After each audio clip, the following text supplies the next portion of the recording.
The magic നോവലിലേക്ക് സ്വാഗതം. സുധാകർ മംഗളോദയത്തിൻ്റെ ചിറ്റ part 12. കൊല ചെയ്യപ്പെട്ടത് ആലുവിൻ്റെ മൂത്ത സഹോദരിയുടെ ബോയ്ഫ്രണ്ടാണ്, കിഷോർ പറഞ്ഞു. അയാളെ കൊന്നത് ആലുവിൻ്റെ ഏട്ടത്തിയും. രാജു അത്ഭുതത്തിൽ അഭിരാമിയെ നോക്കി.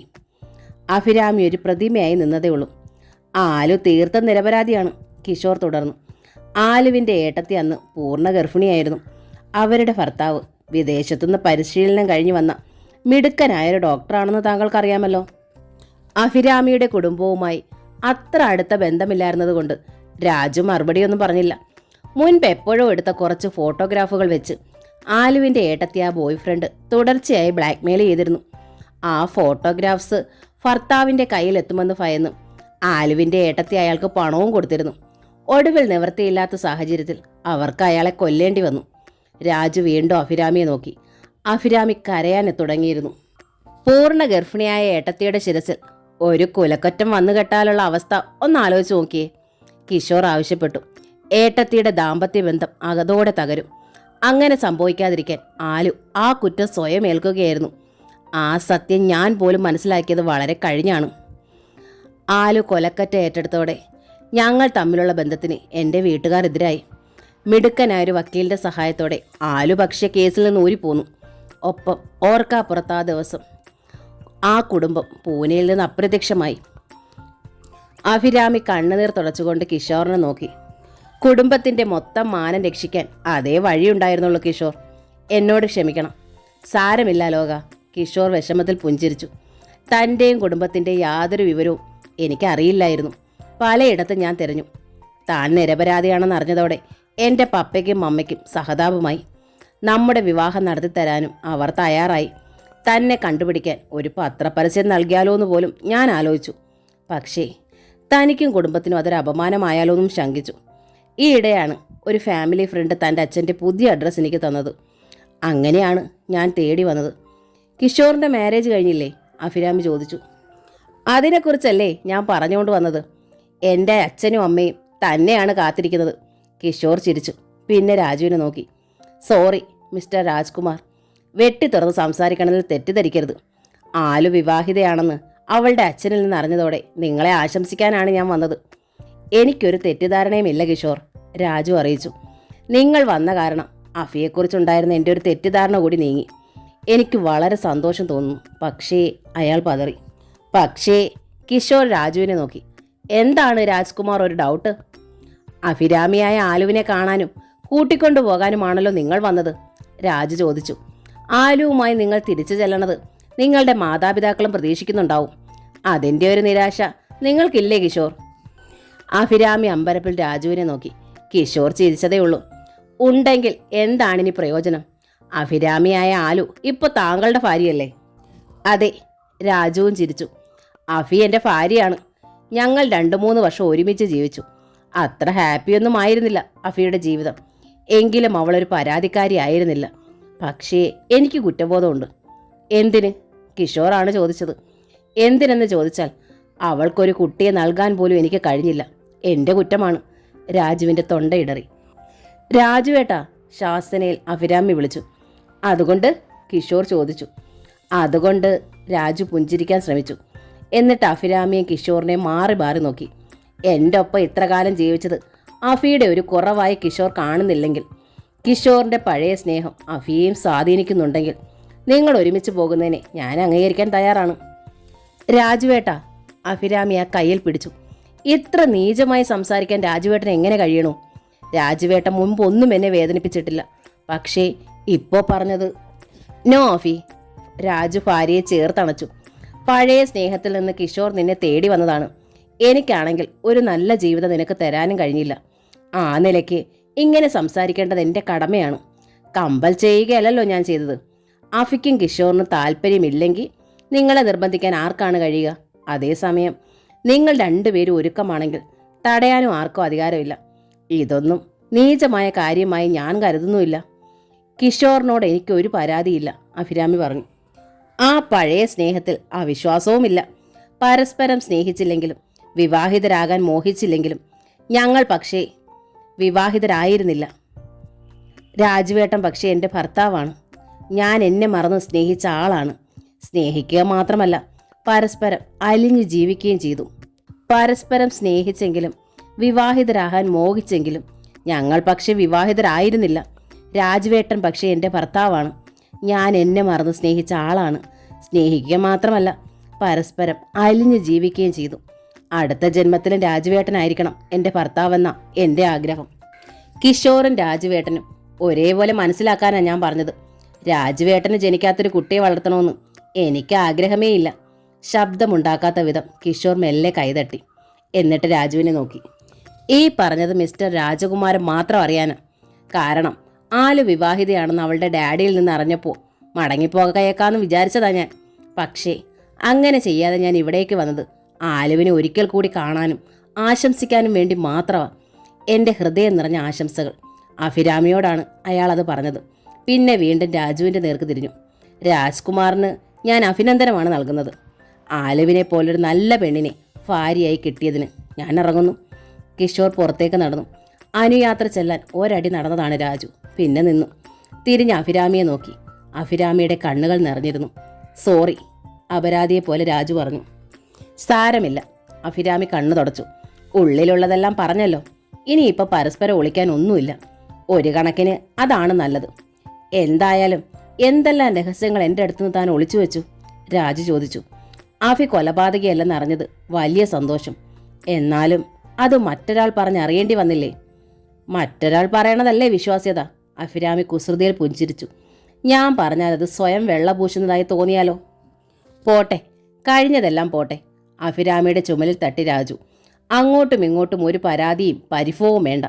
തെറ്റുകൾ ഇനിയും സംഭവിക്കാം. അപ്പോഴും പരസ്പരം മനസ്സിലാക്കി നമുക്ക് മുമ്പോട്ട് നീങ്ങാം. അഭിരാമി താഴെ ചെന്നപ്പോൾ ആരാണ് വന്നിരുന്നതെന്ന് നന്ദന തിരക്കി. ഒന്നും ഒളിച്ചില്ല അഭിരാമി. നന്ദനയ്ക്ക് അത്ഭുതമായി. ഞങ്ങളുടെയൊക്കെ അനുഭവം പോലെയല്ല, അഫിയുടെ ജീവിതം തന്നെ ഒരു കെട്ടുകഥ പോലെ തോന്നുന്നു. ശരിയാണ്, അഭിരാമി സമ്മതിച്ചു. എന്ത് ചെയ്യാം, എൻ്റെ ജീവിതം അങ്ങനെയായിപ്പോയി. അഫി, നിനക്കൊരു കുട്ടിയെ ദത്തെടുത്തൂടെ? പെട്ടെന്നായിരുന്നു നന്ദനയുടെ ചോദ്യം. അഭിരാമി ഒന്ന് പതറി. എങ്കിലും പുഞ്ചിരി നടിച്ചു.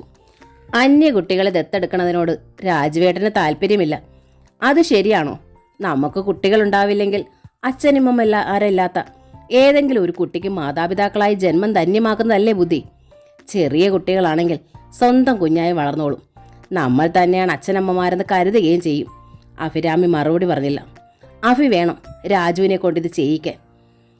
എങ്കിലേ നിങ്ങൾക്ക് ജീവിതത്തിലൊരു സന്തോഷമുണ്ടാവൂ. ദത്തെടുത്തില്ലെങ്കിലും ഈ വീട്ടിൽ കുട്ടികളുണ്ടാവുമല്ലോ ഏട്ടത്തിയമ്മേ. നന്ദനയുടെ വീർത്ത വയറിലേക്ക് നോക്കിക്കൊണ്ടാണ് അഭിരാമി പറഞ്ഞത്. പ്രസവിക്കാതെ നമുക്ക് അച്ഛനമ്മമാരായിക്കൂടെ? നന്ദനയുടെ മുഖപ്രസാദം ഒന്നു മങ്ങി. ഏട്ടത്തി അമ്മയുടെ കുട്ടി എൻ്റെയും കുട്ടിയായിരിക്കുമല്ലോ. ഏട്ടത്തി അമ്മ കോളേജിൽ പോയാൽ ഞാൻ വേണ്ടേ കുട്ടിയെ നോക്കാൻ? അത് മതി എനിക്ക് സന്തോഷിക്കാൻ. അത് നടക്കില്ല അഫി, ശാന്തസ്വരത്തിലാണ് നന്ദന പറഞ്ഞത്. പ്രസവത്തിൽ ഞാൻ എൻ്റെ വീട്ടിലേക്ക് പോവാനാണ് സാധ്യത. അച്ഛൻ്റെ തീരുമാനം അതാ. അച്ഛൻ മാത്രമല്ലേ ഉള്ളൂ അവിടെ. മാത്രമല്ല ഈ വീട് രാജുവിൻ്റെ പേരിലുള്ളതല്ലേ. അപ്പം പിന്നെ ഞങ്ങളിവിടെ അധികകാലം തങ്ങടതിൽ എന്താ അർത്ഥം?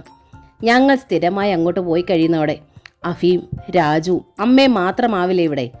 അതുകൊണ്ട് എങ്ങനെയും ഒരു കുട്ടിയെ ദത്തെടുക്കണം തന്നെയാണ് നല്ലത്. അഭിരാമി അക്കാര്യം രാജുവിനെ അറിയിച്ചു. മുമ്പേ ഞാൻ എൻ്റെ അഭിപ്രായം പറഞ്ഞതല്ലേ?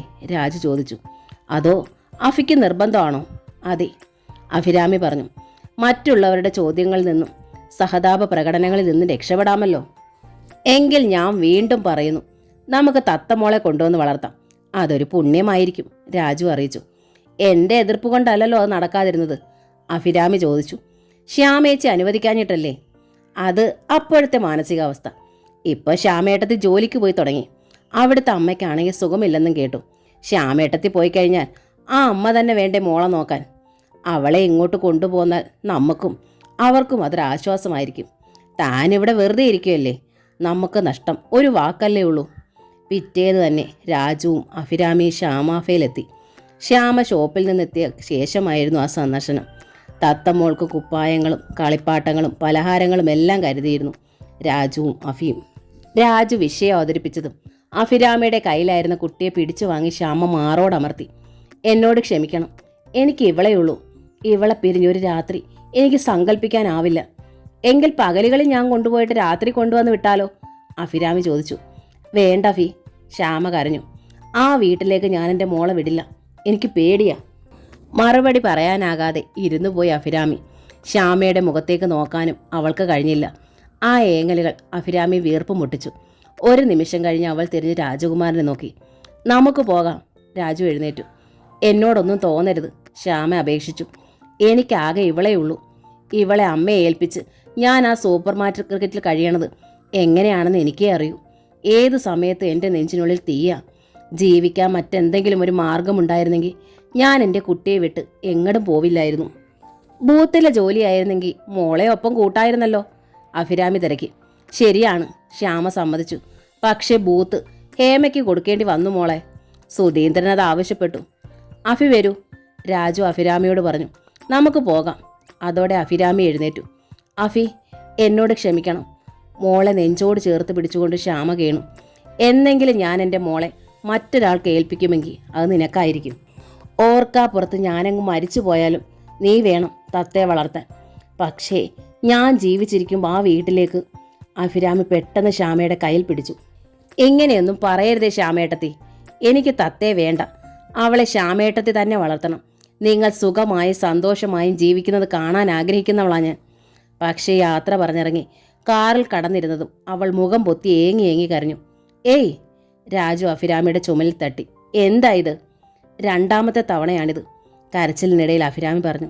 സ്നേഹത്തിൻ്റെ നിറകുടമ ശ്യാമേട്ടത്തി. എന്നിട്ട് പകൽ പോലും എൻ്റെ ഒപ്പം അയക്കാൻ വിസമ്മതിച്ചില്ലേ? നിന്റെ ഒപ്പം അയക്കില്ലെന്നല്ല അവർ പറഞ്ഞത്, രാജു വിശദമാക്കി. നമ്മുടെ വീട്ടിലേക്ക് അയക്കില്ലെന്നാ. ആ വീട്ടിൽ അവർക്കുണ്ടായ അനുഭവം നിനക്കറിയാമല്ലോ. നീയും ഞാനും എല്ലാം ഉണ്ടായിട്ടും അവർ ദേഹം തളർന്ന് കിടക്കൽ വീണില്ലേ? അതവർ സഹിച്ചു. അതിന് പിന്നിൽ ആരാണെന്ന് ഇപ്പോഴും തുറന്നു പറഞ്ഞിട്ടില്ല. അത് അവരുടെ മഹാമനസ്കത. പക്ഷേ സ്വന്തം കുഞ്ഞിനെ ഒരു പരീക്ഷണത്തിന് അയക്കാൻ ഒരമ്മയ്ക്കും കഴിയില്ല അഭി. പ്രത്യേകിച്ചും ആ കുഞ്ഞിൻ്റെ അച്ഛൻ അമ്മയല്ലാത്തൊരു സ്ത്രീയോടൊപ്പം ജീവിക്കുന്ന വീട്ടിലേക്ക്.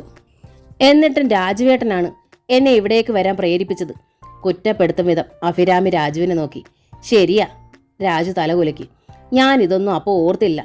നമ്മൾ ഇവിടേക്ക് ഇങ്ങനൊരു ഉദ്ദേശത്തോടെ വരാൻ പാടില്ലായിരുന്നു. നിന്നെ കുഴപ്പത്തിലാക്കിയത് ഞാൻ തന്നെയാണ്. പാൻറ്റിൻ്റെ പോക്കറ്റിൽ നിന്ന് ടവലെടുത്ത് അയാൾ അഭിരാമിയുടെ കവിളിലെ നനവൊപ്പി. ഭാഗ്യോദയത്തിലെത്തിയപ്പോൾ നന്ദനെയും അഭിരാമി ആശ്വസിപ്പിച്ചു. ശ്യാമയെ നമുക്ക് കുറ്റപ്പെടുത്താനാവില്ല അഭി. അവളുടെ വശത്ത് നിൽക്കുമ്പോൾ അവൾ പറഞ്ഞത് അത്രയും ന്യായമാ. എൻ്റെ കാര്യം തന്നെ നോക്ക്. 5 മാസം കഴിഞ്ഞതേ ഉള്ളൂ. എങ്കിലും സ്റ്റെയർ കേസ് ഇറങ്ങുമ്പോൾ ഞാൻ എത്രയാ സൂക്ഷിക്കണതെന്നോ. എനിക്ക് വേണ്ടിയല്ല, എൻ്റെ വയറ്റിൽ വളരുന്ന ജീവന് വേണ്ടി. അതാ ഒരമ്മ. AC പിടിപ്പിക്കാൻ സൗകര്യമുള്ള മുറികൾ മുകളിലേതായതുകൊണ്ട് മാത്രമാ ഞാൻ മുകളിൽ താമസിക്കണത്. സ്റ്റെയർ കേസ് ഇറങ്ങാൻ അത്ര പേടിയാ. നന്ദ പറഞ്ഞത് സത്യമായിരുന്നു. കോളേജിൽ പോകാനായിട്ട് മാത്രമേ അവൾ താഴേക്ക് വരാറുള്ളൂ. നന്ദയ്ക്കുള്ള ആഹാരം കൃഷ്ണമ്മ മുകളിലെത്തിക്കും. കുളിക്കാൻ നേരം ചൂടാക്കിയ കാച്ചെണ്ണയുമായി അവർ മുകളിലേക്ക് ചെല്ലും. നെറുകയിലും മുടിത്തുമ്പിലും ദേഹത്തുമെല്ലാം എണ്ണ തേച്ച് തടവി കൊടുക്കും. അമ്മയില്ലാത്ത കുട്ടിയല്ലേ, കൃഷ്ണമ്മ ദമയന്തിയോട് പറയും. എല്ലാം ഞാൻ തന്നെ ചെയ്തു കൊടുക്കണം. രണ്ടും രണ്ട് ദിക്ക് തിരിയണത് വരെ എനിക്കൊരു സമാധാനവും ഇല്ല. ആശുപത്രികളും ചികിത്സാ സൗകര്യങ്ങളും കൂടും തോറും അപകടങ്ങളും കൂടിക്കൊണ്ടിരിക്കുകയല്ലേ. ഭാഗ്യത്തിന് അത് കേട്ട് വല്ലാത്ത ഈർഷ്യയായി. ഭർത്താവിൻ്റെ അമ്മയായ തനിക്ക് നൽകുന്നതിലും സ്ഥാനവും മാനവുമാണ് നന്ദന വേലക്കാരിയായ കൃഷ്ണമ്മയ്ക്ക് നൽകിയിരിക്കുന്നത്. നോക്ക്, ഭാഗ്യം കൃഷ്ണമ്മയോട് പറഞ്ഞു. നന്ദനയ്ക്ക് പിറക്കാൻ പോണതേ എൻ്റെ മകൻ്റെ കുഞ്ഞാ, ഈ തറവാട്ടിലെ കുഞ്ഞ്. അതിൻ്റെ കാര്യത്തിൽ രാമുണ്ണിമാഷിൻ്റെ വീട്ടിലെ തൂപ്പുകാരി വേവലാതിപ്പെടേണ്ട ഒരാവശ്യവുമില്ല. ദേ ഭാഗ്യലക്ഷ്മി അമ്മേ, ഞാൻ വെറും ഒരു തൂപ്പുകാരിയാണെന്നും അല്ല കേട്ടോ, കൃഷ്ണമ്മ കൈ ചൂണ്ടി ഓർമ്മപ്പെടുത്തി. ഞാനത് 100 വട്ടം പറഞ്ഞിട്ടുണ്ട്. ഞാൻ ഇവിടേക്ക് വന്നത് നിങ്ങളുടെ വീട് തൂത്തു തുടയ്ക്കാനൊന്നുമല്ല, നന്ദന മോളുടെ കാര്യം നോക്കാനായിട്ട് മാത്രം. നന്ദയുടെ കാര്യം നോക്കാനേ ഞാൻ ഇവിടെയുണ്ട്. നെഞ്ചിൽ കൈവച്ചോണ്ടാണ് ഭാഗ്യം അറിയിച്ചത്. എൻ്റെ മകൻ്റെ ഭാര്യയാ നന്ദന. അക്കാര്യത്തിൽ തർക്കമൊന്നുമില്ലല്ലോ നിങ്ങൾക്ക്. കൃഷ്ണമ്മ ചുണ്ട് കടിച്ചമർത്തി ക്ഷമിച്ചു. അമ്മ എന്ത് പറഞ്ഞാലും മറുപടി പറയാൻ നിൽക്കണ്ട എന്ന നന്ദനയുടെ നിർദ്ദേശം അവർ ഓർത്തു. ദേഹത്ത് തേക്കാനുള്ള കാച്ചെണ്ണയിൽ വാകപ്പൊടിയും കസ്തൂരി മഞ്ഞളും രക്തചന്ദനവും കുഴച്ചാണ് കൃഷ്ണമ്മ നന്ദനെ ഇളം ചൂടുവെള്ളത്തിൽ കുളിപ്പിക്കുന്നത്. മുടിയിൽ ചെമ്പരത്തി താളി തേച്ച് മെഴുപ്പിക്കും. നന്ദനയുടെ നീണ്ട കറുത്ത മുടിയഴകിൻ്റെ രഹസ്യം അതാണ്. രാത്രിയിൽ ഉറങ്ങും മുമ്പ് മട്ടിപ്പാൽ പുകച്ച് മുടി ഉണക്കി പിന്നി കൊടുക്കുന്നതും കൃഷ്ണമ്മയാണ്. മകൾ സുന്ദരിമാരിൽ സുന്ദരിയായിരിക്കണമെന്ന് രാമുണ്ണിമാഷിന് നിർബന്ധമുണ്ടായിരുന്നു. സുന്ദരിമാർക്കെ മനസ്സിനിണങ്ങിയ പുരുഷനെ കിട്ടൂ. പുരുഷനെ തളച്ചിടാനും സ്ത്രീക്ക് സൗന്ദര്യം അത്യാവശ്യമാണ്. ഇതൊക്കെ ഒരമ്മയുടെ സ്ഥാനം കൂടി വഹിക്കുന്ന മാഷിനെ അറിയാമായിരുന്നു. പക്ഷേ സൗന്ദര്യത്തിന് ഭർത്താവിനെ സ്വാധീനിക്കാൻ എപ്പോഴും കഴിയില്ലെന്ന് നന്ദനയ്ക്ക് തോന്നിയിരുന്നു. ആ മനസ്സ് ഇടയ്ക്കിടെ മറ്റെവിടെ ഒഴുകി അകലുന്നതായി അവൾ സംശയിച്ചു. ഇനി ഞാൻ എന്താ വേണ്ടത് ദേവേട്ട? ഒരു ദിവസം നന്ദന ചോദിച്ചു. ദേവൻ അത്ഭുതത്തിൽ നന്ദനെ നോക്കി. ദേവേട്ടൻ ഇപ്പോൾ പഴയ ദേവേട്ടനേ അല്ല. നന്ദനെ ആരാഞ്ഞു. സ്വന്തം ബിസിനസ്സായി, സ്ഥാനങ്ങളായി, സ്നേഹിക്കാൻ വീട്ടിലൊരു ഭാര്യയുണ്ട്. അത്ര വലിയൊരു സൗന്ദര്യധാമമൊന്നും അല്ല ഞാൻ, സമ്മതിക്കുന്നു. എന്നാലും 4 ആളുടെ മുന്നിലെത്തുമ്പോൾ ദേവേട്ടന് ചേരാത്തവളാണ് ഞാനെന്ന് ആരും പറയുമെന്ന് തോന്നണില്ല. ഇപ്പോഴാണെങ്കിൽ ഞാൻ ഗർഭിണിയുമാണ്. ഇനി എന്തു വേണം ദേവേട്ടൻ്റെ ഈ മുഖമൊന്ന് സന്തോഷിച്ചു കാണാൻ? ദേവൻ ഉത്തരം മുട്ടി. നന്ദനയിൽ നിന്ന് അയാൾ മുഖം തിരിച്ചു. എനിക്കറിയാം, നന്ദന തുടർന്നു. ഞാൻ എൻ്റെ സ്നേഹത്തെക്കുറിച്ച് പറഞ്ഞുകൊണ്ടിരിക്കുമ്പോഴും ദേവേട്ടൻ്റെ മനസ്സ് ഇടയ്ക്കിടയ്ക്ക് മറ്റെവിടേക്കോ മുങ്ങിക്കളയും. എന്താ ദേവേട്ടൻ്റെ പ്രശ്നം? ശ്യാമയും കുഞ്ഞുമാണോ? എങ്കിൽ ദേവേട്ടൻ എന്നെ ഉപേക്ഷിച്ച് ആ കൂടെ പൊയ്ക്കോളൂ. എനിക്കൊരു വിരോധവും ഇല്ല. ശരീരം എവിടെയും മനസ്സ് മറ്റെവിടെയും കഴിയുന്നത് കഷ്ടമാണ്. ദേവൻ്റെ കണ്ണുകളിൽ നനവ് പൊടിയണമെന്ന് നന്ദന കണ്ടു. ദേവേട്ടന് നിഷേധിക്കാൻ കഴിയണില്ല ഇല്ലേ? നന്ദന ചോദിച്ചു. അതാണീ സങ്കടം. സത്യത്തിൽ ദേവേട്ടൻ്റെ ഈ ധർമ്മസങ്കടം കാണുമ്പോൾ എനിക്ക് മരിക്കണമെന്നാണ് തോന്നണത്. അരുത് നന്ദ, ദേവൻ പറഞ്ഞു. എനിക്കൊരു ധർമ്മസങ്കടവും ഇല്ല. ശ്യാമയ്ക്കിപ്പോൾ ജോലിയുണ്ടല്ലോ. അവളുടെ കാര്യങ്ങൾ അവൾക്ക് നോക്കാൻ കഴിയും. പിന്നെന്തിനാ ഞാൻ അവളെക്കുറിച്ച് വിഷമിക്കണത്? പിന്നെ മോൾ, ഇപ്പോൾ അവളെക്കുറിച്ച് ഞാൻ വേവലാതിപ്പെടേണ്ട കാര്യമില്ലല്ലോ. നാളെ അവൾ വലുതായി കഴിയുമ്പോൾ വിദ്യാഭ്യാസം, വിവാഹം തുടങ്ങിയ കാര്യങ്ങൾക്ക് എന്നേക്കാൾ മുമ്പേ തൻ്റെ സഹായമുണ്ടോ എന്ന് എനിക്കറിയാം. നന്ദന മറുപടിയൊന്നും പറഞ്ഞില്ല. എങ്കിലും അവളുടെ കണ്ണുകൾ ദേവൻ്റെ മുഖത്തായിരുന്നു. ദേവേട്ടൻ കള്ളം പറയുകയാണെന്ന് നന്ദനയ്ക്ക് തോന്നിയിരുന്നു. ഉള്ളിലെ തിളയ്ക്കുന്ന കടൽ ആ മുഖത്ത് കാണാം. തന്നിൽ നിന്ന് മറയ്ക്കുന്നതനുസരിച്ച് മറുവശത്തേക്കുള്ള ആ സ്നേഹത്തിൻ്റെ ഒഴുക്ക് ശക്തമാവുകയാണ്. അതടക്കി പിടിക്കുന്നതിൻ്റെ സങ്കടമാണ് അദ്ദേഹത്തിൽ പ്രകടമാകുന്നത്. താൻ നിബന്ധനകൾ വെച്ചതാണ് അപകടമായത്. ഒന്നിനൊന്ന് തന്നെ ഒളിക്കാൻ തുടങ്ങിയിരിക്കുന്നു ദേവേട്ടൻ. നന്ദ എന്താണ് വല്ലാതിരിക്കുന്നത്? അയാൾ ചോദിച്ചു. ഏയ്, ഒന്നുമില്ല. നന്ദ ഒരു ദീർഘനിശ്വാസം ഉതിർത്തു. ഒരു ദിവസം രാവിലെ കോളേജിലെത്തി തൻ്റെ പോക്കറ്റ് നോട്ട്ബുക്ക് എവിടെ വെച്ചെന്നറിയാതെ പരുതുമ്പോൾ കാറിൻ്റെ ഡാഷ്ബോർഡിനുള്ളിൽ നിന്ന് നന്ദനയ്ക്ക് ഒരു സ്റ്റുഡിയോ എൻവലപ്പ് കിട്ടി. അതിൽ നിറയെ ശ്യാമയുടെയും തത്തമോളുടെയും ചിത്രങ്ങളായിരുന്നു. നന്ദനയിൽ വല്ലാത്തൊരു പൊട്ടിത്തെറി രൂപപ്പെട്ടു. ആദ്യ ഭാര്യയും കുട്ടിയും ദേവേട്ടൻ സ്നേഹിക്കുന്നതിൽ അവൾക്ക് അത്ഭുതം ഉണ്ടായിരുന്നില്ല. അത് തന്നിൽ നിന്ന് തന്ത്രപൂർവ്വം ഒളിക്കുന്നതായാണ് നന്ദനെ വേദനിപ്പിച്ചത്. ക്ലാസ്സിൽ കയറാതെ ടെക്സ്റ്റൈൽ ഷോപ്പിൽ ചെന്ന് ദേവനെ കണ്ടാലോ എന്ന് അവൾ ആലോചിച്ചു. പിന്നെ പണിപ്പെട്ട് മനസ്സിനെ നിയന്ത്രിച്ചു. ഭാഗ്യോദയത്തിലെത്തിയിട്ടും നന്ദൻ അതേക്കുറിച്ച് ദേവനോട് സംസാരിച്ചില്ല. രാവിലെ ദേവനും നന്ദനയും രാജുവും പുറത്തു പോയി കഴിഞ്ഞാൽ അഭിരാമി തീർത്തും ഏകാന്തതയിലാണ്. എന്തെങ്കിലും ഒരു ജോലിക്ക് പോകുന്നതിനെ പറ്റി ആദ്യമായി അവൾ രാജുവിനോട് സംസാരിച്ചു. ഇല്ലെങ്കിൽ ദമയന്തിയും കൃഷ്ണമ്മയും പറഞ്ഞു വിടുക, അവരുടെ ജോലികൾ ഞാൻ ചെയ്തോളാം. വേണ്ട ഫി, രാജു പറഞ്ഞു. തൻ്റെ അവസ്ഥ എനിക്ക് നന്നായി മനസ്സിലാവണുണ്ട്. തനിക്ക് വേണ്ടി ഞാനൊരു ജോലി കണ്ടുപിടിക്കാം. അതേ ഉള്ളൂ ഒരു പരിഹാര മാർഗം. മാത്രമല്ല, നമുക്കൊരിക്കൽ കൂടി ഡോക്ടറെ ഒന്ന് കാണാം. ഇത്രയും നാളായില്ലേ മരുന്ന് കഴിക്കണോ? ആശാവഹമായ വല്ല മാറ്റവും ഉണ്ടായോ എന്നും പരീക്ഷിക്കാം. പക്ഷേ ആ പരീക്ഷണത്തിൽ രാജു വീണ്ടും പരാജിതനായി. വീട്ടിലെത്തിയ അയാൾ അഭിരാമിയോട് പറഞ്ഞു. അഫി, നീ എന്നെ ഉപേക്ഷിച്ച് പോയിക്കോളൂ. അതാണ് എനിക്കിപ്പോൾ ആശ്വാസം. എനിക്ക് കുട്ടികൾ വേണ്ട രാജുവേട്ടാ. എനിക്കെന്നും ഈ കൂടെ കഴിഞ്ഞാൽ മതി. പകൽ സമയത്തെ ഏകാന്തത ഒഴിവാക്കാൻ എനിക്ക് എന്തെങ്കിലും ഒരു ജോലി കിട്ടിയാൽ മാത്രം മതി, അഭിരാമി അറിയിച്ചു. തീർച്ചയായും നിനക്ക് ഞാൻ എൻ്റെ കമ്പനിയിൽ തന്നെ ഒരു ജോലി തരപ്പെടുത്താം അഫി. രാജു വാക്കു കൊടുത്തു. നമുക്കൊന്നിച്ചു പോകാം, ഒന്നിച്ചു വരാം. ഒരു സമയത്ത് നിന്നെ ഇനി ഞാൻ തനിച്ചാക്കില്ല, പോരെ? കുട്ടികളില്ലെങ്കിലും രാജുവിൻ്റെ അഭിരാമിയുടെയും പരസ്പര സ്നേഹം കണ്ട് നന്ദനയ്ക്ക് വല്ലാത്ത അസഹ്യത അനുഭവപ്പെട്ടു. അഭിരാമിയോട് കുത്തുവാക്കുകൾ പറഞ്ഞിരുന്ന ഭാഗ്യത്തെ ഉപദേശിച്ചിരുന്നവളാണ് നന്ദന. എന്നാൽ തങ്ങൾക്കിനി കുട്ടികൾ ഉണ്ടാവില്ലെന്ന് ഉറപ്പായ അഭിരാമി എനിക്ക് കുട്ടിയായി എൻ്റെ രാജുവേട്ടൻ മതി എന്ന് പറഞ്ഞപ്പോൾ നന്ദനെ എതിർത്തു. ആ പറയുന്നത് വെറും പൊള്ളവാക്കല്ലേ? എത്ര സ്നേഹമുള്ള ഭർത്താവ് ഉണ്ടായാലും ഒരു കുട്ടിയില്ലെങ്കിൽ പിന്നെ പെണ്ണിൻ്റെ ജീവിതത്തിന് എന്താ അർത്ഥം? നന്ദനയിൽ നിന്ന് അങ്ങനെ ഒരു പ്രതികരണം പ്രതീക്ഷിക്കാതിരുന്ന അഭിരാമി അത് കേട്ട് തളർന്നുപോയി. ശരിയാ എൻ്റെ മോള് പറഞ്ഞത്. ഭാഗ്യം നന്ദനെ പിന്താങ്ങി. കുറച്ച് ദിവസമായി നന്ദനയുടെ മുടിയിലും ദേഹത്തും കാച്ചെണ്ണ തേച്ച് തിരുമ്പുന്ന ജോലി ഭാഗ്യ ഏറ്റെടുത്തിരുന്നു. അമ്മയില്ലാത്ത നന്ദനെ ആ സ്നേഹപ്രകടനം വശീകരിക്കുകയും ചെയ്തു. ഒരു ദിവസം പുലർച്ചെ നന്ദനയ്ക്ക് തേച്ചു കുളിക്കാനുള്ള ചൂടാക്കിയ എണ്ണയുമായി ഭാഗ്യം മുകളിലേക്ക് സ്റ്റെയർ കേസ് കയറുമ്പോൾ സ്റ്റീൽ ടംബ്ലറിൽ നിന്ന് കുറച്ച് എണ്ണ തുളുമ്പി പടിക്കെട്ടിൽ വീണു. അപ്പോൾ തന്നെ ഭാഗ്യം കൃഷ്ണമ്മയോട് വിളിച്ചു പറയുകയും ചെയ്തു, നോക്ക്, വേഗം ഈ സ്റ്റെയർ കേസ് ഒന്ന് തുടച്ചിട്. നന്ദമോൾക്ക് നടക്കാനുള്ളതാ, പോരെങ്കിൽ ഈ സമയം. ആ അഹങ്കാരിയാണ് വീണതെങ്കിലും കുഴപ്പമില്ലായിരുന്നു, സാരമില്ലെന്ന് വെക്കാം. ഭാഗ്യ ഉദ്ദേശിച്ചത് അഭിരാമിയായിരുന്നു. കൃഷ്ണമ്മയ്ക്ക് പക്ഷേ ആ ആജ്ഞ ഒട്ടും ഇഷ്ടമായില്ല. അവർ ദമയന്തിക്ക് ആ നിർദ്ദേശം കൈമാറി. സ്റ്റെയർ കേസിൽ എണ്ണ വീണത്രേ, ഒന്ന് ചെന്ന് തുടക്കി. പൂരി വറുത്തുകൊണ്ടിരുന്ന ദമയന്തിക്ക് ശുണ്ടി വന്നു. എനിക്ക് 2 കയ്യേ ഉള്ളു തള്ളേ, ഞാനിത് ഇട്ടേച്ചു പോയാൽ ഈ പണി ആര് ചെയ്യും? നിങ്ങൾ വേലക്കാരിയല്ലല്ലോ, ഇവിടുത്തെ കൊച്ചമ്മയുടെയും കൊച്ചമ്മയല്ലേ. എണ്ണ വഴക്കിയ പടിക്കെട്ടിലൂടെ താഴേക്ക് ഇറങ്ങി വന്നത് പക്ഷേ അഭിരാമിയോ നന്ദനയോ ആയിരുന്നില്ല, ഭാഗ്യലക്ഷ്മി തന്നെയായിരുന്നു. എണ്ണയിൽ കാൽ വെച്ചതും അവർ വഴുതി നേരെ താഴേക്ക് തെറിച്ചു.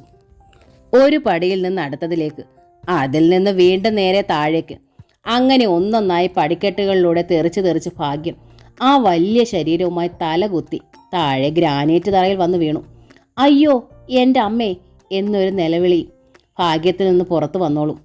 അതോടെ അവർ ബോധരഹിതയായി. അടുക്കളയിൽ നിന്ന് ദമയന്തിയും കൃഷ്ണമ്മയുമാണ് ആദ്യം ഓടിയെത്തിയത്. അവരുടെ കരച്ചിൽ കേട്ടാണ് അഭിരാമി സ്റ്റെയർ കേസിൻ്റെ മുകളിലെത്തിയത്. നന്ദന മുകളിലെ ബെഡ്റൂമിൻ്റെ കുളിമുറിയിൽ കടന്ന് വാതിലടച്ചിരുന്നു. ഭാസ്കര മേനോനാണെങ്കിൽ രാവിലത്തെ പതിവ് ധ്യാനത്തിലും. ദേവകുമാരനും രാജകുമാരനും പുറത്തു പോയി കഴിഞ്ഞിരുന്നു. അഭിരാമി സ്റ്റെയർ കേസ് ഇറങ്ങി വന്ന് ഭാഗ്യത്തെ പിടിച്ചേൽപ്പിക്കാൻ നോക്കി. അപ്പോഴാണ് അവൾക്ക് വീഴ്ചയുടെ ഗൗരവം മനസ്സിലായത്. ദേവനെയും രാജുവിനെയും അഭിരാമി ഫോണിൽ വിവരം അറിയിച്ചു. അപ്പോഴേക്കും മേനോൻ ധ്യാനം അവസാനിപ്പിച്ചെത്തി. ദമയന്തിയുടെ സഹായത്തോടെ ഭാഗ്യത്തെ താങ്ങിയെടുത്ത് കാറിൽ കയറ്റിയത് അഭിരാമിയാണ്. മേനോനെയും അവർ ഒപ്പം കൂട്ടി. ഡ്രൈവ് ചെയ്തത് അഭിരാമി തന്നെയാണ്.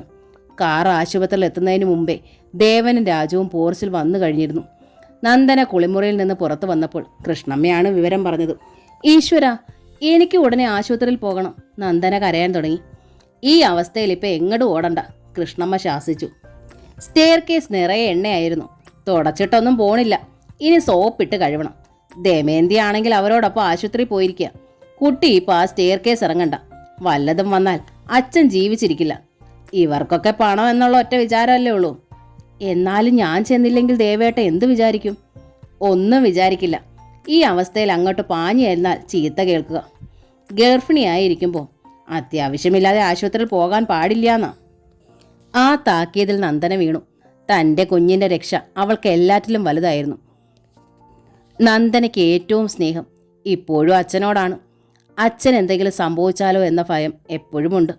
അച്ഛനില്ലാതായാൽ തനിക്ക് ആകെയുള്ള താങ്ങ് വയറ്റിൽ വളരുന്ന തൻ്റെ പൊന്നോമനെയാണെന്ന് അവൾ കരുതുന്നു. ദേവൻ്റെ കാര്യത്തിൽ നന്ദനയ്ക്ക് വിശ്വാസം കുറവാണ്. അദ്ദേഹം പലരുടേതാണ്. അമ്മയും ആദ്യ ഭാര്യയും ആദ്യ സന്തതി എല്ലാം ചേർന്ന് അദ്ദേഹത്തെ പങ്കിടുന്നു.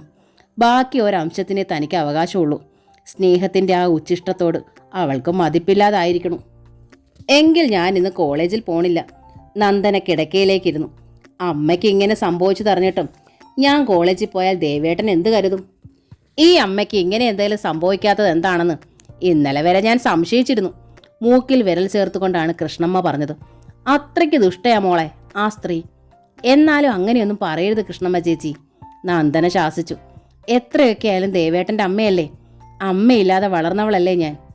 അതൊന്നും ആ സ്ത്രീ ഓർക്കണില്ലല്ലോ, കൃഷ്ണമ്മ ചോദിച്ചു. മോളുടെ അച്ഛൻ്റെ പണത്തിൽ മാത്രമേ അവർക്ക് നോട്ടമുള്ളൂ. മക്കളെ കല്യാണം കഴിപ്പിച്ച് പണമുണ്ടാക്കിയിട്ട് ഏതമ്മായിയമ്മയാ സൂഹിക്കാൻ പോണത്? നമുക്ക് കാണാം. ഇത്തരം അമ്മമാർക്ക് സമാധാനമായി മരിക്കാനുള്ള യോഗമുണ്ടാവൂല. നന്ദന മറുപടി ഒന്നും പറഞ്ഞില്ല. ഏത് ആശുപത്രിയിലേക്കാണ് അമ്മയെ കൊണ്ടുപോയിരിക്കുന്നതെന്ന് അറിയാത്തതിനാൽ ഫോണിലൊന്ന് വിളിച്ച് തിരക്കാൻ പോലും കഴിഞ്ഞില്ല. ഉച്ചയോടെ ദേവൻ്റെ ഫോൺ വന്നു. തീർത്തും അബോധാവസ്ഥയിലാണ് നന്ദ അമ്മ. ഇപ്പോൾ ICUവിലാണ്. ഒന്നും പറയാറായിട്ടില്ല. എനിക്ക് അങ്ങോട്ട് വരണമെന്നുണ്ട് ദേവേട്ട, നന്ദന കരഞ്ഞു. വന്നാലും അമ്മയെ കാണാൻ പറ്റില്ല നന്ദ.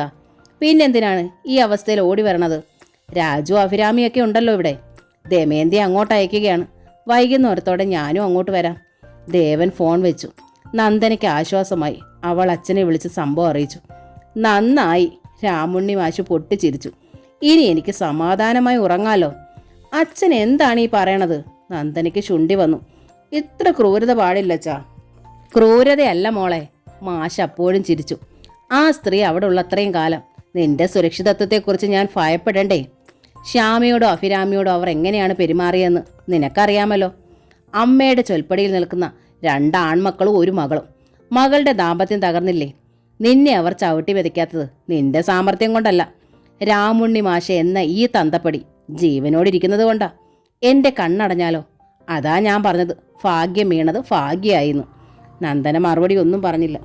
എന്ത് ലേഖയെ വിവരമറിയിക്കാനായി ദേവൻ 2 തവണ ആശുപത്രിയിലേക്ക് വിളിച്ചു. 2 തവണയും ഇന്ദു തിയേറ്ററിലായിരുന്നു. 3-ാം തവണയാണ് നേരിൽ കിട്ടിയത്. ഇതൊരു പ്രത്യേകതരം സ്ഥാപനമാണ് ദേവേട്ടാ, ഇന്ദു പറഞ്ഞു. അമ്മ മരിച്ചു എന്ന് പറഞ്ഞാലും ഓടിയിറങ്ങി പോരാൻ ഇവർ അനുവദിക്കില്ല. MD ഒരു തനി ബിസിനസ്മാനാ എന്ന് വെച്ച് പേഷ്യൻസിന് മറ്റൊരിടത്തും കിട്ടാത്ത ട്രീറ്റ്മെൻറ്റ് ഇവിടെ കിട്ടും. പണം വാരി എറിയണമെന്ന് മാത്രം. ഡോക്ടേഴ്സിന് സങ്കല്പിക്കാൻ പറ്റാത്ത സാലറിയും തരും. പക്ഷെ ഒരു സ്വാതന്ത്ര്യമില്ല. 24 മണിക്കൂറും ഡോക്ടേഴ്സും ആശുപത്രി ജീവനക്കാരും റെഡിയായിരിക്കണം. മറ്റുള്ളവരുടെ ജീവൻ കൊണ്ട് കളിക്കണവരാ നമ്മൾ. സോ ബി കെയർഫുൾ എന്ന് എപ്പോഴും MD പറയും. എന്ന് വെച്ചാ നിനക്ക് വരാൻ പറ്റില്ലെന്നാണോ? ദേവൻ ചോദിച്ചു. എന്നല്ല ദേവേട്ടാ, എത്രയും വേഗം ഞാൻ എത്തും. പക്ഷേ പറഞ്ഞിട്ട് പോരണ സമയത്ത് തന്നെ എനിക്കിവിടെ തിരിച്ചു വരേണ്ടി വരും. അതാ പ്രോബ്ലം. എന്നാലും ഞാനിത് എത്തിക്കഴിഞ്ഞു. ഇന്ദു ഫോൺ വെച്ചു. അമ്മയുടെ വിവരം കേട്ടിട്ടും ഇത്രയും നേരം അവൾ സംസാരിച്ച് സമയം കളഞ്ഞതിൽ ദേവന് വല്ലാത്ത വിഷമം തോന്നി. അയാൾ അതേപ്പറ്റി രാജുവിനോട് സൂചിപ്പിക്കുകയും ചെയ്തു. അവൾ ഉണ്ടായിരുന്നെങ്കിൽ നമുക്കൊരു സമാധാനമായേനെ. അമ്മ നൽകിയ ട്രെയിനിങ് അല്ലേ അവൾക്ക് കിട്ടിയിരിക്കണത്? രാജു ചോദിച്ചു. ഇഷ്ടമുള്ളപ്പോൾ വരട്ടെ അവൾ. എങ്കിലും വൈകുന്നേരം ആയപ്പോൾ ഡോക്ടർ ഇന്ദുലേഖ എത്തി. രാത്രി മുഴുവൻ അവൾ അമ്മയുടെ അരികിലുണ്ടായിരുന്നു. ഭാഗ്യലക്ഷ്മിക്ക് ബോധം വീണിരുന്നില്ല. നട്ടലിനായിരുന്നു ക്ഷതം. ശിരസിലും മുറിവുണ്ടായിരുന്നു. ഏട്ടന്മാരുടെ മുമ്പിൽ ഇന്ദു കരഞ്ഞു. സങ്കടമുണ്ട്. പക്ഷേ എല്ലാം അമ്മ ഏറ്റുവാങ്ങിയതാ. ഇത്രയും കൊണ്ട് തീർന്നാൽ മതിയായിരുന്നു. അമ്മയുടെ അനുഭവം ഓർക്കുമ്പോൾ എനിക്ക് പേടിയാവുകയാണ്. അമ്മയോട് ചേർന്ന് നിന്ന് ഓരോന്നൊക്കെ ചെയ്തതിന് എനിക്കെന്താ ഇനി കാലം വെച്ചിരിക്കണത്? ചുമ്മാ അസംബന്ധം പറയാതെ കുട്ടി, ദേവൻ അനുജത്തെ ശാസിച്ചു. നീ ഒരു ഡോക്ടറല്ലേ? രാജു ചോദിച്ചു. ആവശ്യമില്ലാത്ത സെന്റിമെന്റ്സ് ഒന്നും വേണ്ട. ഡോക്ടർമാരും മനുഷ്യരല്ലേ രാജുവേട്ടാ? ഇന്ദു രാജുവിനെ നോക്കി. കാലത്തിൻ്റെ ശിക്ഷയിൽ നിന്നും ആർക്കും ഒഴിവാകാനാകില്ല. ഒരുപാട് ജീവൻ രക്ഷിച്ച ഡോക്ടർമാരും ഒടുവിൽ മരണത്തിന് കീഴടങ്ങില്ലേ? വിധിയുടെ നിയമം എല്ലാവർക്കും ഒരേപോലെയാ. ദേവനും രാജുവും അത് കേട്ട് അത്ഭുതത്തിൽ പരസ്പരം നോക്കി. ഞങ്ങളുടെ ഹോസ്പിറ്റലിനോടനുബന്ധിച്ച് ഒരു പ്രാർത്ഥനാലയമുണ്ട്, ഇന്ദു പറഞ്ഞു. എന്നും വെളുപ്പിന് അവിടെ പ്രാർത്ഥനയുണ്ട്. ആശുപത്രിയിലുള്ള നടക്കാൻ കഴിയുന്ന എല്ലാവരും പ്രാർത്ഥനാലയത്തിൽ എത്തണമെന്നാണ് നിർബന്ധം. ഈശ്വര വിശ്വാസം എന്നിൽ വേരൂന്നിയത് അങ്ങനെയാ. ഈശ്വരനിൽ അടിയുറച്ച് വിശ്വാസമുണ്ടായാൽ നമ്മൾ നമ്മുടെ കടമകളിൽ നിന്ന് വ്യതിചലിക്കില്ല, അന്യരെ ദ്രോഹിക്കുകയില്ല. സ്വാർത്ഥ കാര്യങ്ങൾക്കായി ക്ഷേത്രത്തിൽ പോയി വഴിപാടും പ്രാർത്ഥനയും നടത്തുന്നവരുടെ കാര്യമല്ല ഞാൻ പറഞ്ഞത്. 3 ദിവസം ഇന്ദു ആശുപത്രിയിലുണ്ടായിരുന്നു. അതിനിടയിൽ ഭാഗ്യത്തിന് ബോധം തിരിച്ചു കിട്ടി. പക്ഷേ അവർക്ക് എഴുന്നേൽക്കാനായില്ല. അടിയന്തരമായൊരു സർജറി വേണമെന്ന് ഡോക്ടർ അറിയിച്ചു. പക്ഷേ വിജയ സാധ്യത തുലവും കുറവ്. ഓപ്പറേഷൻ വേണ്ട, ഇന്ദുവിൻ്റേതായിരുന്നു തീരുമാനം. ജീവിക്കാൻ സാധിക്കുന്നിടത്തോളം കാലം അമ്മ ജീവിക്കട്ടെ. എഴുന്നേറ്റ് നടക്കാനാവില്ലെന്നല്ലേ ഉള്ളൂ. അതിനായി നമുക്ക് അമ്മയെ കൊല്ലണ്ട. കിടക്കയിൽ കിടന്നുകൊണ്ട് സ്നേഹം എന്തെന്ന് അമ്മ മനസ്സിലാക്കണമെന്നായിരിക്കും ഈശ്വരൻ്റെ തീരുമാനം. ഭാഗ്യത്തെ വീട്ടിലേക്ക് കൊണ്ടുപോകാൻ നേരത്താണ് നന്ദന ആശുപത്രിയിലെത്തിയത്. ഗർഭിണിയായ നന്ദന ആശുപത്രിയിൽ വന്ന് നിൽക്കണ്ടെന്നായിരുന്നു മറ്റുള്ളവരുടെ നിശ്ചയം. അമ്മയെ വീട്ടിലെത്തിയ ശേഷം ഇന്ദുലേഖ മടങ്ങി. അമ്മയെ ശുശ്രൂഷിക്കാൻ ഒരു ഹോം നേഴ്സിനെ വെക്കാം. ഇറങ്ങാൻ നേരം അവൾ ഏട്ടന്മാരോട് പറഞ്ഞു. ശമ്പളം ഞാൻ കൊടുത്തോളാം. ഹോം നേഴ്സ് വേണ്ട, അഭിരാമി പറഞ്ഞു. അമ്മയെ നോക്കാൻ ഇവിടെ ഇത്രയും പേരില്ലേ? നന്ദനെ കൊണ്ട് ഒന്നിനും കഴിയില്ല, ഭാഗ്യലക്ഷ്മിയെ കാണാനെത്തിയ രാമുണ്ണിമാഷ് അറിയിച്ചു. കാര്യങ്ങല്ലേ അവൾ. 2 ആഴ്ച കഴിഞ്ഞാൽ ഞാൻ എൻ്റെ കുട്ടിയെ അങ്ങോട്ട് കൊണ്ടുപോകും. പിന്നെ ഡെലിവറി എല്ലാം കഴിഞ്ഞേ വിടും. അവളെ നോക്കാൻ ഇവിടെ ആരുമില്ലല്ലോ. അങ്കിൾ വിഷമിക്കണ്ട, നന്ദേട്ടത്തിൽ പോയാലും അമ്മയെ ഞാൻ നോക്കിക്കോളാം. എനിക്കിവിടെ മറ്റൊരു ജോലിയുമില്ല, അഭിരാമി പറഞ്ഞു. താൻ ആവശ്യപ്പെട്ട പ്രകാരം ഞാൻ തനിക്കൊരു ജോലി ശരിയാക്കിയിട്ടുണ്ട് അഫി. രാജു ഇടപെട്ടു. തനിക്ക് അതിന് പോകണ്ടേ? നമുക്കൊരു ഹോം നേഴ്സിനെ വെക്കാം, അതാ ബുദ്ധി. വേണ്ട രാജുവേട്ടാ, അമ്മയ്ക്ക് ഇങ്ങനെ സംഭവിച്ചത് കാരണം ഞാൻ ജോലിക്ക് പോണില്ലാന്ന് വെച്ചു. എനിക്കതിലൊരു ബുദ്ധിമുട്ടുമില്ല. രാജുവിൻ്റെ കണ്ണുകൾ ഈറനായി. എന്തിനാ അഫി ഇത്രയും ത്യാഗം? ത്യാഗമല്ല രാജുവേട്ടാ, സ്നേഹം. എൻ്റെ കയ്യിൽ നിന്ന് ഒരുപാട് തെറ്റുകൾ വന്നിട്ടുണ്ടല്ലോ. അതൊക്കെ പുറത്ത ആളല്ലേ രാജുവേട്ടൻ. രാജുവേട്ടൻ്റെ അമ്മ എൻ്റെ അമ്മയല്ലേ. നിന്നെ ഒരുപാട് ദ്രോഹിച്ചിട്ടുള്ള ആളാ അമ്മ. അതുകൊണ്ട് തന്നെയാ ഈ കഷ്ടസമയത്ത് അമ്മയെ ശുശ്രൂഷിക്കണമെന്ന് എനിക്ക് നിർബന്ധം. ഭാഗ്യം പക്ഷെ തിരക്കിയത് മകൾ ഇന്ദുവിനെയാണ്. എനിക്ക് ഇന്ദുവിനെ കാണണം. ജോലി രാജിവെച്ച് അവളോട് ഇവിടെ വന്ന് നിൽക്കാൻ പറയും. അവൾക്ക് വേണ്ടി എന്തൊക്കെ ചെയ്തതാ ഞാൻ. അമ്മയുടെ അവസ്ഥ അഭിരാമി ഇന്ദുവിനെ ഫോണിൽ അറിയിച്ചു. ആ വീട്ടിൽ വന്ന് നിന്നാൽ എനിക്ക് ഭ്രാന്ത് പിടിക്കും. എന്തു പറഞ്ഞു. ഇവിടെ ആയതുകൊണ്ടാണ് ഞാൻ സമാധാനമായി ജീവിക്കണത്. അവിടെ ഞാൻ വന്നു നിന്നാൽ ഒരു ഹോം നേഴ്സിനേക്കാൾ കൂടുതലായി എനിക്ക് എന്താ ചെയ്യാൻ കഴിയുക? വിവാഹിതരായ ഏട്ടന്മാർക്കിടയിൽ വിവാഹിമോചിതയായ അനിയത്തി ഒരു പ്രശ്നമായി തീരും. അമ്മയാണെങ്കിൽ മാനസികമായി ഒട്ടും മാറിയിട്ടില്ല. നിങ്ങളോടൊക്കെ വഴക്കിടാൻ അമ്മ വീണ്ടും എന്നെ പ്രേരിപ്പിക്കും. ജോലി ഇട്ടിട്ട് ഞാൻ ആ വീട്ടിൽ വന്നു നിന്നാൽ പിന്നെയും പഴയപടിയാവും. അതാണോ നിങ്ങളൊക്കെ ആഗ്രഹിക്കണത്? ഞാൻ അതൊരിക്കലും ആഗ്രഹിക്കണില്ല, അഭിരാമി അറിയിച്ചു. അമ്മ പറഞ്ഞ കാര്യങ്ങൾ ഇന്ദുവിനെ അറിയിച്ചെന്നേ ഉള്ളൂ. അമ്മ ഓർത്ത് ഇന്ദു ഒട്ടും വിഷമിക്കണ്ട. അമ്മയുടെ കാര്യങ്ങൾ ഞാൻ നോക്കിക്കോളാം. അപ്പോഴപ്പോൾ വിവരങ്ങൾ അറിയിക്കുകയും ചെയ്യാം. അവൾ ഫോൺ വെച്ചു. ഷോപ്പിംഗ് സെന്ററിലെ ജോലി തിരക്കും തിരികെ വീട്ടിലെത്തിയാലുള്ള പ്രാരാബ്ദങ്ങളും മൂലം ശ്യാമ വളരെ വൈകിയാണ് ദേവേട്ടൻ്റെ അമ്മ ആശുപത്രിയിലായ കാര്യം അറിഞ്ഞത്. അറിഞ്ഞ ഉടൻ അവൾ ആശുപത്രിയിലെത്തിയെങ്കിലും അപ്പോഴേക്കും ഭാഗ്യം ഡിസ്ചാർജ് ആയിട്ട് 2 ആഴ്ച കഴിഞ്ഞിരുന്നു.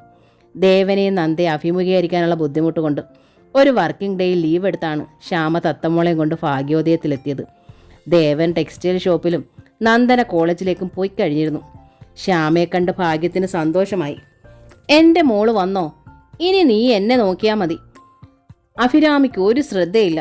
നന്ദനയാണെങ്കിൽ എന്നെ തിരിഞ്ഞു നോക്കണില്ല. നീ മോൾ ഇവിടെ താമസിച്ചോളൂ. ഇനി നിങ്ങൾ എങ്ങും പോവണ്ട. നീയേ ഉള്ളൂ എനിക്ക്. ശ്യാമയ്ക്ക് വിഷമമായി. ദേവേട്ടൻ നന്ദനയുമായി ജീവിക്കുന്ന വീട്ടിൽ ഞാനും കൂടി വന്ന് നിൽക്കണത് ശരിയാണോ അമ്മേ? അവർ മുകളിലല്ലേ. നീ എൻ്റെ ഒപ്പം ഇവിടെ കഴിഞ്ഞാൽ മതി. ഭാഗ്യം ശടിച്ചു. ശ്യാമ ധർമ്മസങ്കടത്തിലായി. ഉച്ച തിരിഞ്ഞ് ക്ലാസ് ഇല്ലാതിരുന്നതിനാൽ നന്ദന അന്ന് നേരത്തെ കോളേജിൽ നിന്നെത്തി. അവളെ ഡ്രോപ്പ് ചെയ്യാൻ ദേവനും ഒപ്പം വന്നിരുന്നു. ഭാഗ്യത്തിൻ്റെ കിടക്കക്കരികിൽ ശ്യാമയെ കണ്ടതും നന്ദനയുടെ മുഖം മങ്ങി. ഭാഗ്യം പക്ഷെ അത് ശ്രദ്ധിക്കാതെ ദേവനെ കൈയാട്ടി വിളിച്ചു. മാമോനെ, ദേടാ നിന്റെ മോള്, നമ്മുടെ പൊന്നു മോള്. ഇവളെ ഇനി ഇവിടുന്ന് പറഞ്ഞയക്കാൻ അമ്മ സമ്മതിക്കില്ല കേട്ടോ.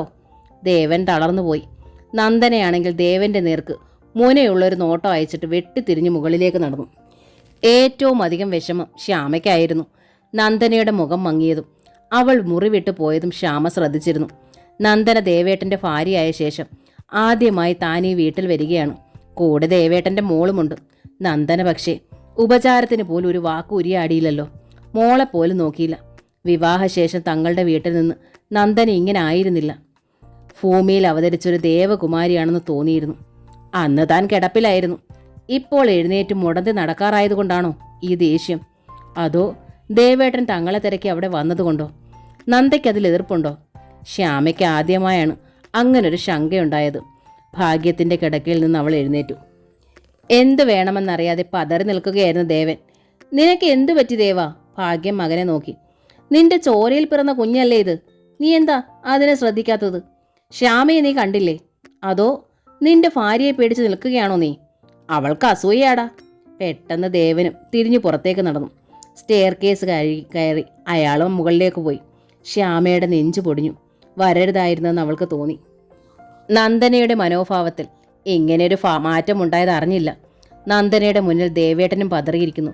ഇനിയും താൻ ഇവിടെ നിൽക്കണത് ശരിയല്ല. ഞാൻ പോവുകയാണമ്മേ, പിന്നീട് വരാം, ശ്യാമ ഭാഗ്യത്തോട് പറഞ്ഞു. നീ എന്തിനാ പോണത്? വല്ലവരും മുഖം വീർപ്പിച്ചത് കണ്ടാണോ? അതൊന്നും മോൾ വക വയ്ക്കണ്ട. നിനക്ക് ഈ വീട്ടിൽ അവകാശമുണ്ട്, ഭാഗ്യം അറിയിച്ചു. ഒരിക്കൽ ഈ വീട്ടിൽ വെച്ച് തന്നെ എത്രയധികം ദ്രോഹിച്ചതാണ് ഈ അമ്മ. അന്ന് നന്ദന ദേവേട്ടൻ്റെ ഭാര്യയായി വരണമെന്നായിരുന്നു അമ്മയുടെ ആഗ്രഹം. എന്നിട്ടിപ്പോൾ എന്തു പറ്റി? എനിക്ക് ഈ വീട്ടിൽ ഒരവകാശവും ഇല്ലമ്മേ, ശ്യാമ പറഞ്ഞു. എനിക്ക് ഇനിയും ആ പഴയ അവകാശങ്ങൾ വേണ്ടാതാനും.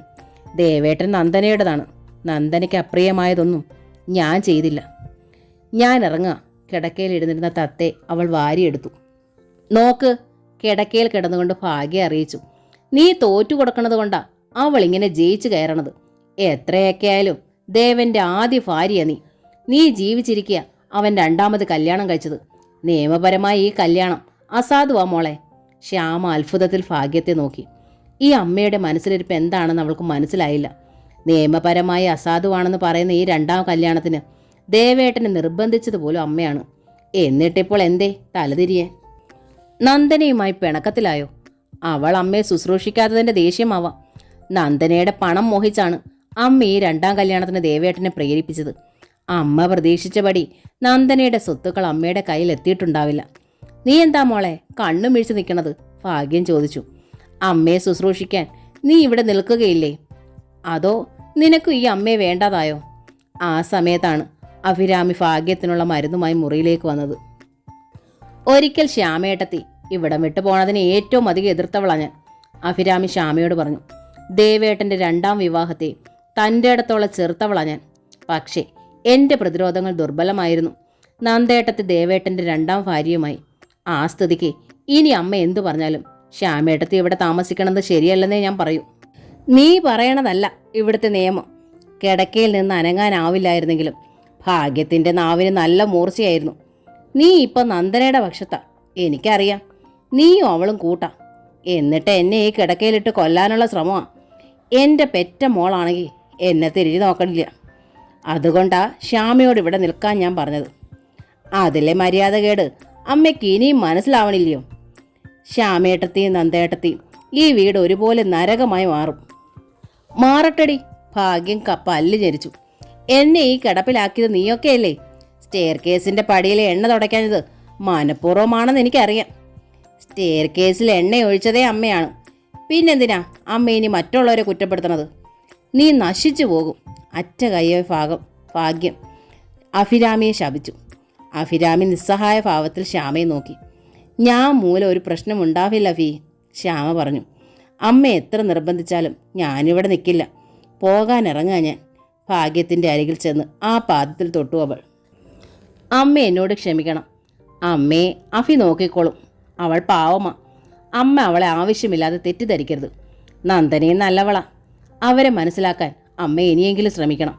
മകളെ മാറോടമർത്തിപ്പിടിച്ച് ശ്യാമ പുറത്തേക്ക് നടന്നു.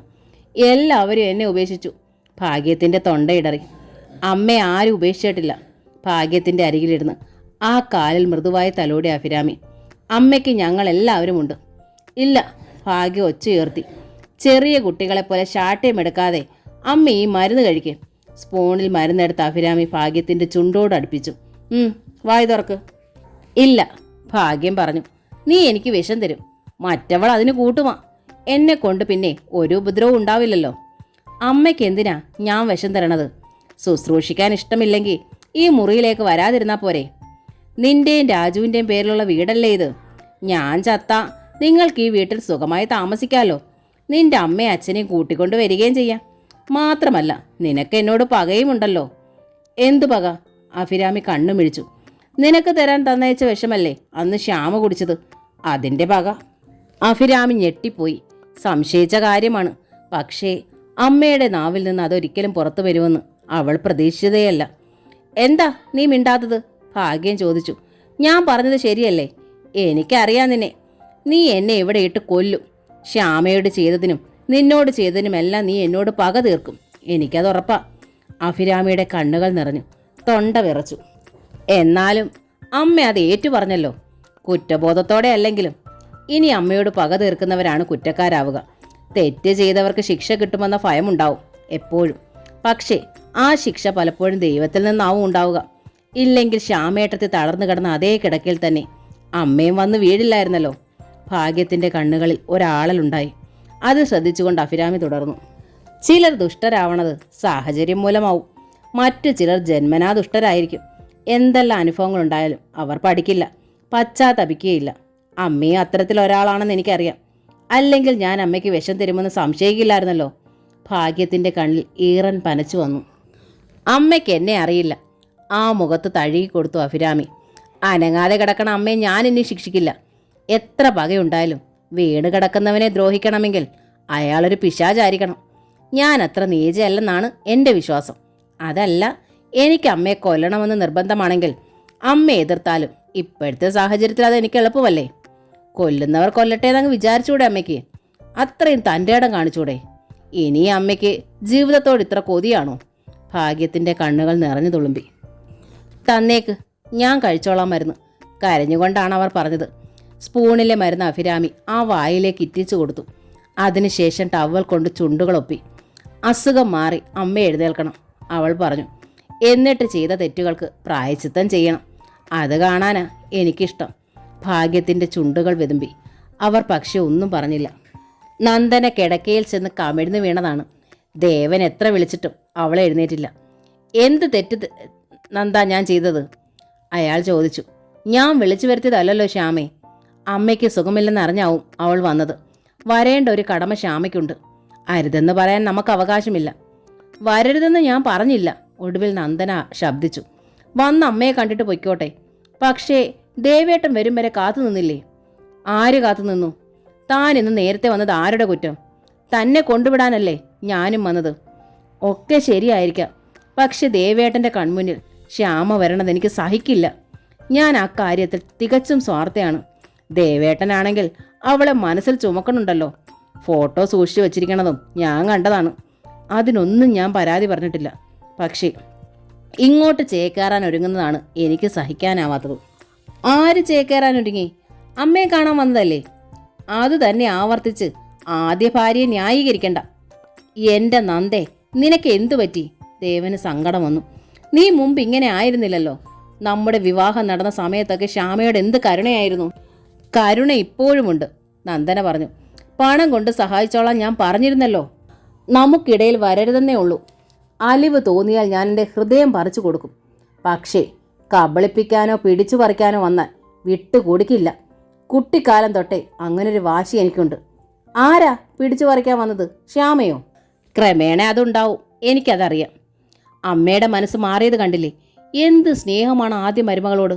എങ്കിൽ പിന്നെ എന്തിനാണ് എന്നെ പിടിച്ച് ഇടയിൽ വെച്ചത്? ദുഷ്ട, അവർക്ക് ഇങ്ങനെ തന്നെ വരണം. കിടക്കയിൽ കിടന്നവർ പുഴുക്കും. നന്ദനയുടെ ഭാവമാറ്റം കണ്ട് ദേവൻ ശരിക്കും പകച്ചുപോയി. ഭാഗ്യോദയത്തിൽ വെച്ചുണ്ടായ അവഗണന വീട്ടിലെത്തിയതോടെ ശ്യാമ മറന്നു. അവൾ സ്വന്തം ജോലികളിൽ മുഴുകി. അമ്മിണിക്ക് ഈയിടെയായി തീരെ വയ്യ. കുട്ടിയുടെ കാര്യങ്ങളും വീട്ടുജോലികളും എല്ലാം ശ്യാമ തന്നെ ചെയ്യണം. അമ്മയെ ശുശ്രൂഷിക്കുകയും വേണം. ഷോപ്പിൽ അവൾക്ക് പക്ഷേ യാതൊരു ബുദ്ധിമുട്ടുകളുമില്ല. നിറഞ്ഞ കരുണയോടെയാണ് ശരചന്ദ്രൻ്റെ പെരുമാറ്റം. ശ്യാമയെ എതിർത്തിട്ടും മിക്ക വൈകുന്നേരങ്ങളിലും അയാൾ നിർബന്ധപൂർവ്വം അവളെ കാറിൽ വീട്ടിലെത്തിച്ചു. കാല് വയ്യാത്ത ആൾ ബസ്സിൽ കയറി കഷ്ടപ്പെടണ്ട എന്നായിരുന്നു ന്യായീകരണം. ഒരു വൈകുന്നേരം ശ്യാമാഫയുടെ ഗേറ്റിലെത്തി. കാറിൽ നിന്നിറങ്ങിയ ശ്യാമയോട് ശരചന്ദ്രൻ ചോദിച്ചു, ഞാനൊരു കാര്യം ചോദിച്ചാൽ ശ്യാമ ദേഷ്യപ്പെടുമോ? ശ്യാമ ചോദ്യഭാവത്തിൽ ശരചന്ദ്രനെ നോക്കി. മറ്റൊന്നുമല്ല, ശരചന്ദ്രൻ തുടർന്നു. ദേവകുമാരൻ വിവാഹിതനായി. അയാളിൽ നിന്ന് വിവാഹമോചനം നേടി ശ്യാമയ്ക്കും ഒരു രണ്ടാം ജീവിതത്തിന് ശ്രമിച്ചൂടെ? ശ്യാമയുടെ വൈകല്യത്തെ വൈകല്യമായി കാണാത്ത ഒരാൾ, ശ്യാമയുടെ കുട്ടിയെ സ്വന്തം കുട്ടിയായി കരുതാനാവുന്ന ഒരാൾ, അങ്ങനെ ഒരാൾ വന്നാൽ... വല്ലാത്തൊരു വെമ്മിട്ടത്തിൽ ശ്യാമ കിതച്ചു. പിന്നെ മുഖം തിരിച്ചുകൊണ്ട് അറിയിച്ചു, സോറി, അങ്ങനെ ഒരാളെ എനിക്ക് ആവശ്യമില്ല. ആൾ ഞാനായാലോ? ശരചന്ദ്രൻ ശ്യാമയെ നോക്കി. ശ്യാമ നിരസിക്കുമോ? ശ്യാമയിൽ വല്ലാത്തൊരു ഞെട്ടലുണ്ടായി. ചിറ്റ എന്ന നോവലിൻ്റെ ഈ ഭാഗം ഇവിടെ പൂർണ്ണമാവുകയാണ്. ഈ നോവൽ നിങ്ങൾക്ക് ഇഷ്ടമായെങ്കിൽ പ്ലീസ് ഒന്ന് സബ്സ്ക്രൈബ് ചെയ്യണേ. Thank you.